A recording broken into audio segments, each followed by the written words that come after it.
The forest was eerily silent that night, the kind of silence that makes every snapping twig sound like thunder. The moon hung low, scattering silver light across the misty path, where a woman ran barefoot, her dress torn, her breath sharp and desperate. Branches whipped against her skin, but she didn't dare stop. Someone was chasing her, shadows too dangerous to name. Her name was Emily, a young investigative journalist who had uncovered truths she was never meant to see. Powerful men didn't want her stories printed, and now their threats had turned into reality. She had fled into the forest for her life, not knowing if she'd ever come out. And then, just when her knees buckled and her lungs screamed, she stumbled into someone. A man, tall, broad-shouldered, with tired but piercing eyes. His clothes were rugged, his beard rough, his hands calloused. For a moment, Emily thought she'd run straight into another danger. But then she saw something else, his little daughter standing behind him, clutching a lantern, her eyes wide with worry. "Please," Emily whispered, her voice breaking.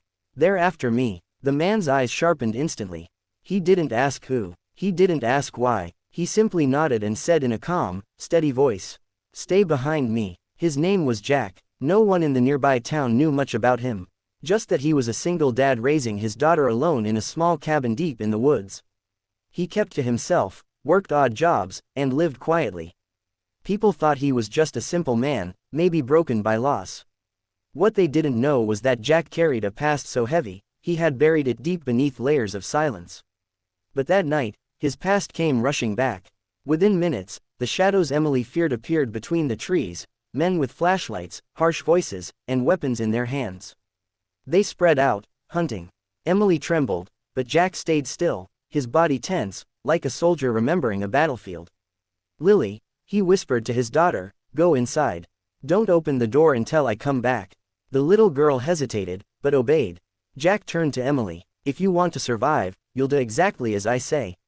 Something in his tone, calm yet commanding, told her he wasn't just an ordinary man. The hunters came closer. Jack moved like a shadow himself, guiding Emily silently through the thick woods. He knew every path, every hiding spot, every sound the forest made. At one point, a man passed just feet from them, flashlight sweeping the ground. Emily's heart stopped, but Jack's steady hand on her arm told her not to move, not to breathe. When the danger passed, she looked at him in awe. "Who are you?" she whispered. Jack didn't answer. Not yet. Hours passed like minutes as they evaded their pursuers. Finally, when they reached a hidden clearing, Jack spoke. "I used to be someone else," he admitted quietly.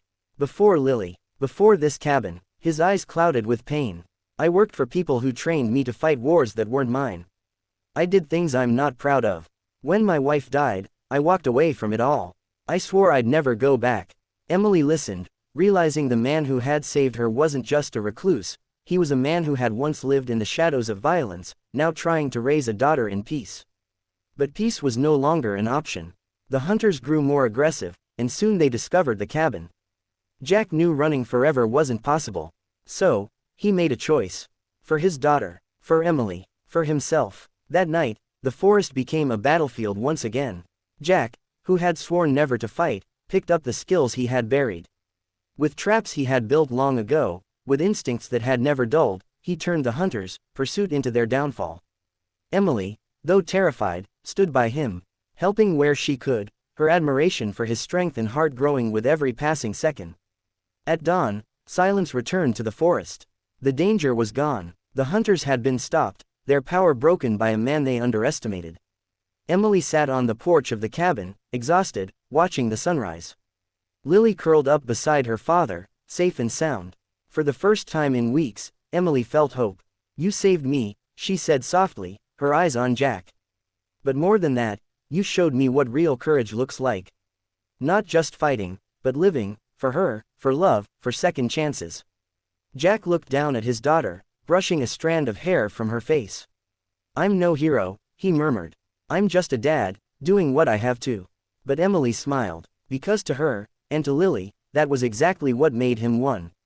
In time, Emily's story would be told, and the corruption she had uncovered would come to light. But more importantly, Jack's story, the one he thought he had buried, found a new chapter.